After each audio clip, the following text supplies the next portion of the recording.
Ahí sí. Bueno, el tema en realidad que es bien recurrente, o cuando ya solo cuento de que trabajo en el área de eficiencia energética en edificaciones, siempre empieza las preguntas, bueno, ¿cómo uno puede ser más eficiente? Desde lo práctico, desde lo local, desde lo personal. Y en realidad que lamentablemente nunca hay una respuesta única, porque son tantos los factores que afectan a lo que es la eficiencia energética que en realidad demanda un análisis bastante completo para poder ser un poco más efectivas en la respuesta que una pueda dar. Bueno, parto yo en muchas de mis presentaciones con esta imagen, donde se puede ver a este caballero que llega a su casa y encuentra a la señora siendo eficiente energéticamente, según ella, claro. Y aquí, bueno, es un poco la analogía a lo que falta de conocimiento desde lo local nuevamente y muchas veces también falta de capacidades profesionales para poder abordar de forma efectiva lo que es la eficiencia energética. Muchas veces ni siquiera se entiende cuál es el real significado del ser eficientes energéticamente. Y como esta señora que entiende que, bueno, ocupemos otra forma de cocinar y con eso yo gasto menos y, bueno, estoy siendo eficiente energéticamente, pero claro, estoy contaminando con eso, posiblemente no cociné de forma efectiva, la comida no quedó buena, y con eso no estoy logrando el producto o la actividad que quiero desarrollar de la misma forma que si lo hubiese hecho gastando la misma energía. Es decir, ser eficiente energéticamente tiene que tener una reducción del consumo de energía, pero desarrollando la misma actividad, a las mismas condiciones, sin perder la calidad de vida, los niveles de contaminación que se están generando, ojalá reducirlos naturalmente, pero en el fondo no por eso empezar a pasar frío, por ejemplo, o cocinar mal como en esta imagen. Como dato de nuestra realidad, en el ámbito de lo que es las edificaciones, que es el tema de esta presentación, dentro de lo que es el ámbito residencial, público y comercial, estamos consumiendo, perdón ahí, la chunté, en torno al 22% de todo el consumo de energía del país. Por lo tanto, si bien en comparación con todo lo que es la industria y la minería, el transporte, estamos bien. Sin embargo, no son datos, no es un valor que nos debiera dejar tranquilos y que tenemos todavía mucho potencial ahí para reducir. Dentro de lo que es el consumo final de energía por región, dentro de lo que es el área de residencial, nuevamente, que es este verde más oscuro que pueden ver, si vemos por región, que son los datos que podemos obtener del balance de energía, son los datos que nosotros, como desde la evaluación energética para la eficiencia energética de edificaciones, podemos obtener. Regionalmente ya podemos ver naturalmente que en la zona más centro-sur austral se tienen es harto el consumo residencial. Centro también no es despreciable y en el norte no es tanto, pero debido a también las menores extremos climáticos, sobre todo relacionados a la temperatura que en esa zona se tiene. Aquí Arica un poco se aleja un poquito más de la norma. Pero para nuestros efectos, que es la eficiencia energética de la edificación, estos datos no nos sirven mucho, dado que están por región. De nuevo, el dato, como decía Macarena, el dato más fino y que nos sea útil para el análisis que necesitamos generar, no nos sirve, está muy global. Y por esto, porque naturalmente nuestro país es tan diverso, tan largo, con climas tan, no solamente de norte a sur, sino que como pueden ver también de este a oeste, cambia mucho. Por lo tanto, en la región misma hay diferencias que no nos ayudan a explicar ese consumo. Otro dato es que, bueno, en cuanto a lo que son viviendas, naturalmente la cantidad de unidades es muchísimo mayor a lo que es, y el sector habitacional, perdón con esto, a todos los otros que son los edificios comerciales de uso público y no habitacional. Sin embargo, bueno, por superficie construida, aquí los edificios no residenciales empiezan a cobrar más interés porque también la eficiencia energética se mide por metro cuadrado construido. Por lo tanto, ahí ya empieza a ser más interesante este otro sector dentro de lo que es edificación. Y en el consumo final de energía, ahí, bueno, de todas maneras la vivienda sigue siendo mayoritariamente un consumidor más importante que lo que es los edificios comerciales de uso público y no habitacional. Sin embargo, de a poco se debería tender a equilibrar un poco más esta columna en cuanto a su porcentaje de cada uno, pensando en todos los incentivos y obligatoriedades que vamos a ver más adelante que sí tienen las viviendas, a diferencia de los otros edificios no residenciales. ¿Qué herramientas vigentes para la eficiencia energética tenemos? ¿De qué forma las políticas públicas nos ayudan a ser eficientes energéticamente? Básicamente esa es la pregunta que está por detrás. Tenemos la reglamentación térmica para viviendas, que es obligatoria, pero de nuevo es solo para viviendas. O sea, todos los edificios no residenciales, y que no, como vimos no son pocos, naturalmente no tienen hoy en día ninguna obligatoriedad para sus exigencias en eficiencia energética. Entonces quedan un poco a criterio, a la voluntad de alguna forma del mandante. Depende de quién sea el mandante, va a estar más o menos interesado y viendo si es que económicamente también le sale conveniente. Y en cuanto a las voluntarias, y aquí sí tenemos más opciones para lo que son los edificios, tenemos la calificación energética de vivienda, específicamente para vivienda, la certificación de edificios sustentables, la certificación de vivienda sustentable, y aquí ya últimamente hablando hace 5 años, que ya no se concibe la eficiencia energética sin el área de la sustentabilidad. O sea, ya, y todo también apoyado por el mismo cambio climático, la misma economía circular, que es otra de las batallitas de moda últimamente, que sin embargo han estado tratando de impulsar que esto se haga de una mirada más allá de solamente lo que es eficiencia energética, que naturalmente eso siempre ha sido una buena noticia para el sector. Nuestra ley de eficiencia energética, que por fin apareció, recién hace un año, el 2021, todavía no la vemos en acción, no podemos usarla para que por fin empiecen a aparecer requerimientos, reglamentaciones nuevas y que por fin, si están anunciados, van a empezar a generar requerimientos obligatorios para el sector de edificación de edificios no residenciales. Con lo cual ya la calificación energética de vivienda va a empezar a ser obligatoria, lo mismo se le va a aplicar para los edificios naturalmente adaptados a sus condiciones, a su realidad, pero esperamos que esta área, que va a ser el etiquetado energético principalmente donde le estaba comentando, y lo que es la gestión también energética de grandes consumidores, y aquí no necesariamente debería ser grandes consumidores a mi juicio, medianos consumidores también finalmente son muchos más y todo eso por su mayor escala naturalmente va a tener un impacto significativo en el efecto final. Ahora pasando ya en mostrarles un poco desde la experiencia, esto es una selección de edificios en los cuales nosotros hemos prestado como Quipus servicios de asesorías en eficiencia energética.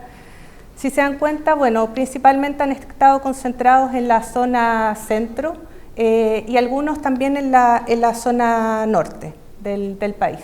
Distinto tipo, desde recintos deportivos, desde lo que es salud, educacionales, etcétera. Bueno, de seguridad, varias comisarías. Y estos proyectos han sido, ¿por qué? Si es que he estado diciéndoles todo el rato que en realidad los edificios de no residenciales, más o menos que no se van a interesar, salvo que el mandante, y que es verdad que eso ha pasado. Aquí ha tenido una importante participación el MOP en esto, que dado que son licitaciones que el MOP es el mandante, eventualmente, claro, también está el Ministerio de Educación detrás en el caso de los edificios educacionales. Sí han estado incorporando dentro de las bases de licitación la incorporación de alguna certificación voluntaria, pero dado que está en las bases se vuelve obligatoria. Y de esa forma hemos estado tratando de avanzar en este tiempo hasta que ya sea una obligación ciertos requerimientos y no queden ya criterios, porque si es un privado posiblemente ahí bajaría la tasa de incorporación de eficiencia energética en ello. Estas son las características de la envolvente con la que llega el proyecto, así parte el proyecto. Aquí está el listado, pero si bien un poco fue a propósito. El hormigón armado sigue siendo, aquí para los colegas ingenieros civiles en obras civiles o ingenieros constructores, sigue siendo el área de lo que es muro, incluso como losas de cubierta y solas, o sea, sin ningún nivel, sin ningún material adicional de aislación, simplemente mostrarles que, bueno, uno de los principales materiales de estructuración y por lo tanto también de conformación de la envolvente, pero que lamentablemente es un muy mal aislante térmico por sí mismo.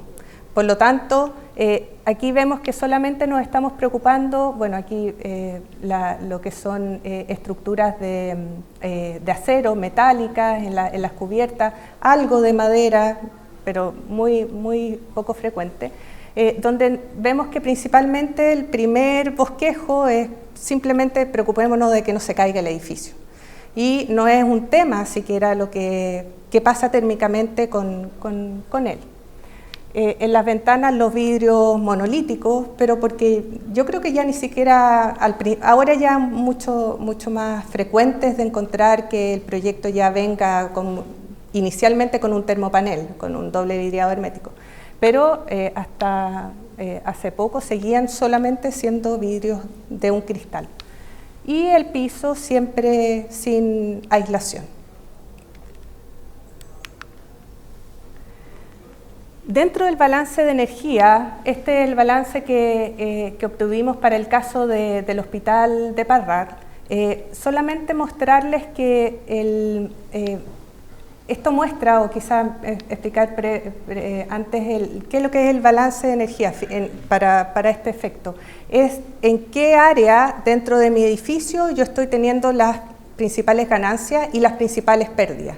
A partir de este gráfico, yo como asesora de eficiencia energética puedo ser mucho más efectiva en las medidas de eficiencia energética que yo puedo plantear para ese edificio, que es particular, para que realmente sirva y no estemos dando palos de ciego con medidas que después quizás no era el problema que tenía ese edificio. Y mostrar aquí, que las ganancias solares suelen ser uno de los factores más sensibles dentro de lo que es la zona centro y norte del país.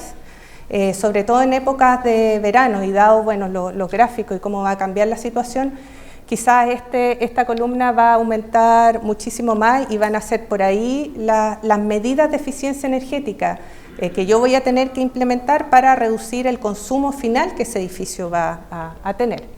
Y el otro tema importante es la ventilación. Bueno, aquí esta columna es aún más extrema en este proyecto porque los hospitales tienen que tener unas tasas de renovación de aire importantes por todos los patógenos expuestos a los que se ven dentro del edificio. Sin embargo, si eso lo llevamos al día de hoy y con las tasas de renovación que se están recomendando para el control de evitar los contagios por el COVID-19, estamos quizás acercándonos, en realidad ahora ya a la mayoría de los edificios, a tener esas pérdidas por ventilación. Entonces también ahí se nos está abriendo un flanco que desde los edificios necesitamos empezar ajustar para no tener pérdidas descontroladas.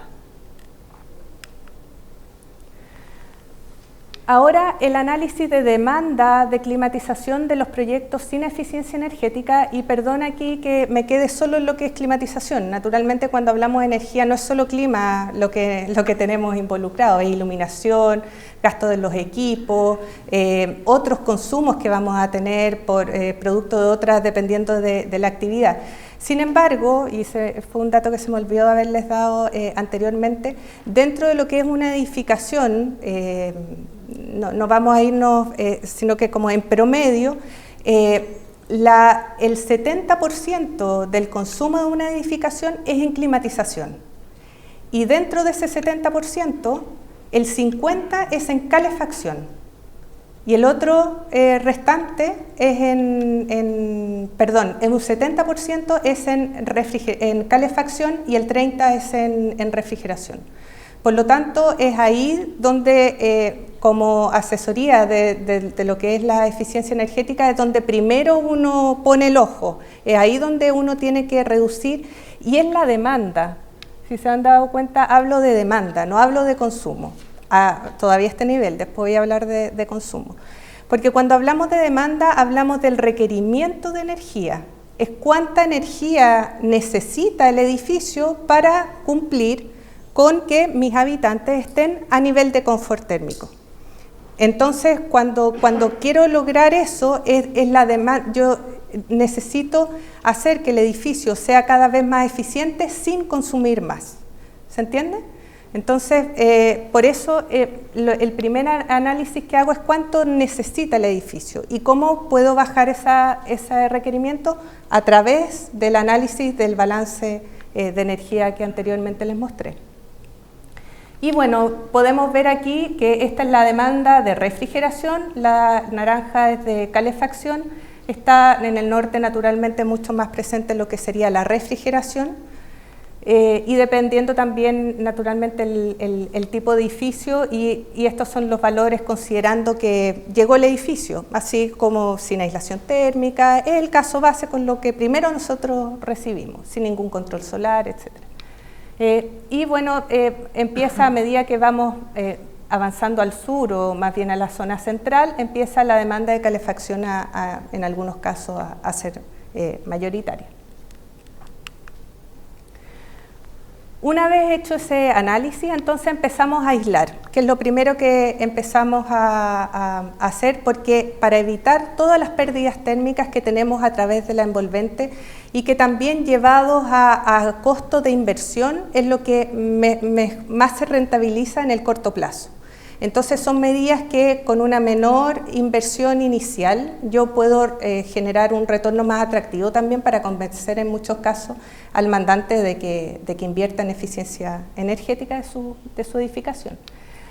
Empezamos a aislar fuertemente lo que son los muros, lo que es la cubierta, cambiamos las ventanas y hacemos un análisis en el piso, que naturalmente como en general estos proyectos están en contacto con el terreno, dependiendo de la cantidad de personas, la cantidad de equipos que hay en su interior muchas veces y también de la ubicación geográfica. Si es que vemos que dentro del edificio ya tenemos mucho calor acumulándose por la iluminación, por las personas, por los equipos, en realidad tratamos de no aislar mucho para que compensemos lo que son las pérdidas con las ganancias que estamos teniendo. Entonces en algunos casos, y aquí fue en el caso solamente del CESFAM de Curanipe, que tuvimos que aislar en el piso. Y esto en base a iteraciones, volvemos a simular y vamos viendo cómo este resultado de demanda se va ajustando. A veces nos pasamos y tenemos que dar un pie atrás para finalmente dar con el óptimo. Y otras medidas que aplicamos es jugar con la orientación, sobre todo relacionado a lo que son las ganancias solares. Muchas veces los proyectos que tienen grandes ventanales y mirando al poniente sin ningún tipo de protección solar son terribles, así nos empieza a tiritar el ojo de la cantidad de requerimiento en refrigeración que ese pobre edificio va a necesitar después para funcionar. Optimizar la iluminación natural, que eso también tiene que ser siempre bien ajustado y que está muy relacionado también muchas veces con lo que son la captación solar, que también a través de esos elementos vidriados vamos a tener. Idealmente las ventanas son uno de los elementos que peor, a ver cómo explicarlo, transmiten mucha más cantidad de calor a través de su superficie. Por lo tanto, lo ideal sería casi que no tener muchas ventanas, pero tampoco podemos llegar naturalmente a ese extremo por la pérdida de iluminación natural, y tendríamos que tener, si no, gastar energía en muchas luminarias prendidas todo el día. Los elementos de control solar, sobre todo en la zona norte, zona centro, sobre todo la zona central, es muy desafiante porque tenemos zonas más extremas de alguna forma. Aquí mismo en Curicó, si bien no tan extremo como en la zona sur austral, sin embargo pasamos mucho frío en invierno también. Entonces ahí tratamos de ganar mucha radiación solar a través de las ventanas, pero esas mismas ventanas pueden ser terribles en verano porque ahí no queremos más calor del sol, sino que tenemos que diseñarlo de tal forma, y ahí nos ayudan mucho estos elementos como aleros o por ejemplo la vegetación de hoja caduca, para que recibamos radiación en ciertas épocas y no cuando no la queremos. Y también lo que es la ventilación. Bueno, aquí se muestra un sistema de ventilación con un recuperador de calor, que es lo ideal a lo cual deberíamos todos optar, sobre todo para ahora con la pandemia, y evitar el tema de la ventilación natural, que son pérdidas finalmente, como vimos, pérdidas todo el tiempo de ingreso, o sea, de que en verano naturalmente calentamos nuestros recintos con el aire caliente que está en el exterior, y en invierno perdemos naturalmente la calefacción.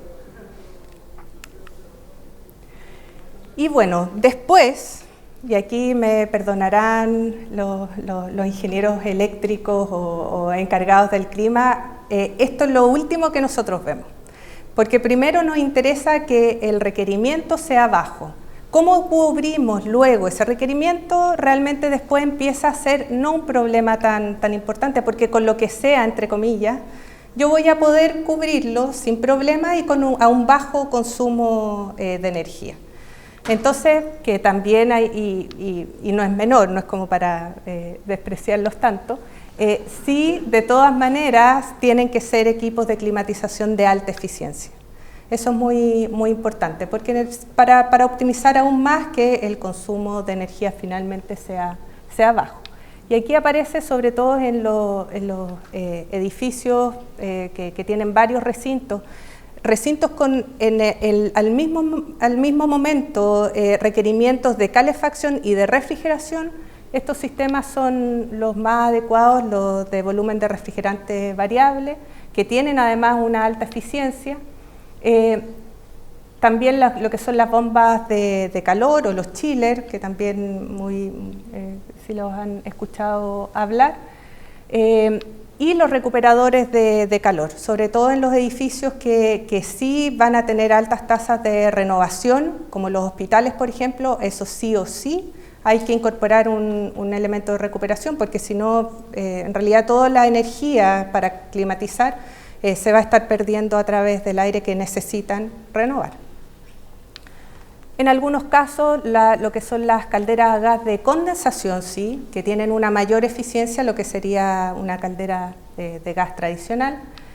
La incorporación de colectores solares que aporten, y eso dependiendo de la zona geográfica. Naturalmente no le podemos pedir a Aysén que aporte el 70% del requerimiento de energía para el agua caliente sanitaria, porque el pobre no va a poder, o tendría que llenar una superficie ridículamente grande.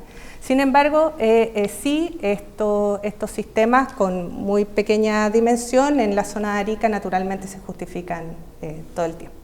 Entonces, dependiendo de la zona geográfica, naturalmente el aporte que le podemos exigir, y siempre promoviendo que se incorporen dentro del proyecto. Y los sistemas fotovoltaicos, según el requerimiento que el proyecto busca cubrir. Eso también es dependiente de eso. ¿Y qué hemos obtenido, por ejemplo, con toda esta aplicación de estos métodos pasivos, que en el fondo, antes de los equipos, todas eran medidas que de alguna forma no requieren el uso de energía adicional para poder generar la eficiencia energética en el proyecto? O sea, el alero se instala y quedó instalado. No es retráctil, que requiera un motor para funcionar, por ejemplo, sino que la idea es hacer que el edificio por sí mismo, en base a la arquitectura también que podamos generar con elementos adicionales, como por ejemplo la vegetación de hoja caduca, por sí misma, sin el uso adicional de energía, logra. Y esto son en algunos casos, disminución de lo que es la superficie de ventana, cambio de orientación muchas veces del proyecto, si es posible. Y hemos logrado reducciones interesantes en menor o mayor escala, también dependiendo de, y ahí nos juega un poco en contra a veces que todo se necesita ahora, ¿sí? No, ningún cambio mayor porque no tenemos tiempo para después empezar a cambiar otros proyectos, y naturalmente ahí las posibilidades cada vez se nos van acortando más de poder hacer modificaciones. Pero sí, es de todas maneras interesante lo que se puede obtener.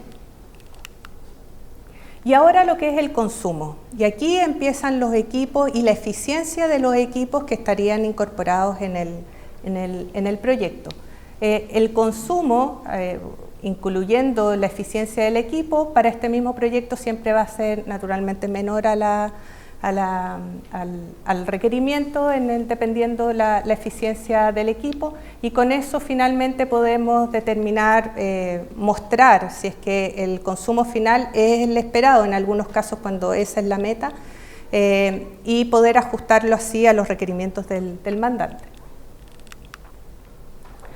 Como futuros desafíos que vemos desde la experiencia en realidad que tenemos en Quipus, el aumento progresivo de las exigencias en sustentabilidad es un elemento necesario para poder impulsar a mayor escala esta eficiencia energética que necesitamos también como país.